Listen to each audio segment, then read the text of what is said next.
नमस्ते सबैजनालाई I hope सबैजना सन्चै राम्रो हुनुहुन्छ होला आफ्टर 1.5 वर्षपछि चाहिँ म सर्ट भिडियोज बनाउने कमब्याक गरिरहेको छु। मेरो हालखबर सब ठिक छ, तपाईँहरू के कस्तो छ?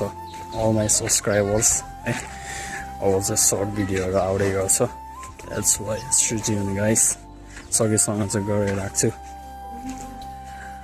गराउने भने अब त्यस्तै हुन्छ, समय कन्टेन्ट पनि ल्याउनु पऱ्यो तपाईँहरूलाई इन्टरटेनमेन्टको लागि। आज चाहिँ म भलम जाँदैछु, गइराखेको तपाईँहरूलाई देखाउ भनेर अब जाँदैछु। आज त मेरो छुट्टी छ, छुट्टी चाहिँ गेसको भनेर भन्नुहुन्छ भने क्लासको छुट्टी। फ्राइडे एन्ड स्याटरडे चाहिँ टोटल्ली फ्री हो, अरू बेला चाहिँ गाह्रो हुन्छ। सो फाइनली म चाहिँ भलम आइसकेँ। अनि यहाँ चाहिँ कोही छैन टोटल्ली, अघि मान्छेहरू थियो। त्यो मान्छेहरू चाहिँ जगिङको लागि, मर्निङ वाकको लागि गएको थियो। अनि के कस्तो छ सबैजनालाई, होप सबैजना सन्चै हुनुहुन्छ होला। All my subscribers and subscription है। 1.5 वर्षपछि चाहिँ म आइसकेको छु, यो मैले अघि नै भनिसकेँ। अब चाहिँ कन्टिन्यू गर्ने सोचिरहेको छु, के हुन्छ हेरेर जाऊँ होइन। तपाईँहरूले चाहिँ सपोर्ट गरिदिनु पर्यो। तपाईँहरूको सपोर्टले नै मलाई चाहिँ जोस जागर अनि अझै कन्टेन्ट गर्ने आइडियाहरू क्रिएट भइरहेको छ मेरो दिमागमा। सो अरू त के भन्नु छ र होइन, डाइरेक्ट भ्लगमा पनि इन्टर गरौँ होला।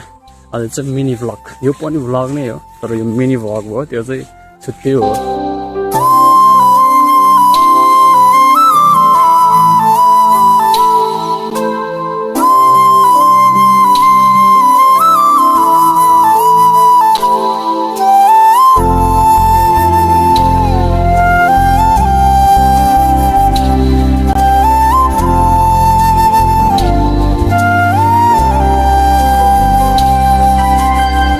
यो चाहिँ भलमदेखि देखिने भ्यू हो, यत्तिको चाहिँ दामी छ यहाँ चाहिँ है।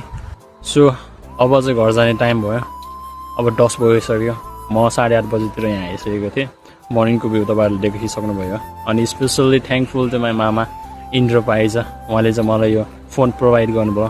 त्यस कारणले नै मैले यो क्वालिटी यत्तिको चाहिँ मैले गराउन सकेँ। उहाँलाई धेरै धेरै धन्यवाद। उहाँले गर्दा नै आज तपाईँहरू समक्षमा आउनु पाएँ, फेरि भनी कमब्याक गरेर यो 1.5 वर्ष पश्चात पनि। So stay tune guys. So bye-bye अब चाहिँ म घर जानुपर्ने हुन्छ। सब्सक्राइब गर्नुभएको छैन भने सब्सक्राइब गरिदिनु होला, सब्सक्राइब गरेकोहरूले सेयर गरिदिनु होला। अब चाहिँ बवाल धुम मचाउनु पर्छ, त्यत्तिको आशा चाहिँ अनि मलाई होप चाहिँ छ। So thank you guys.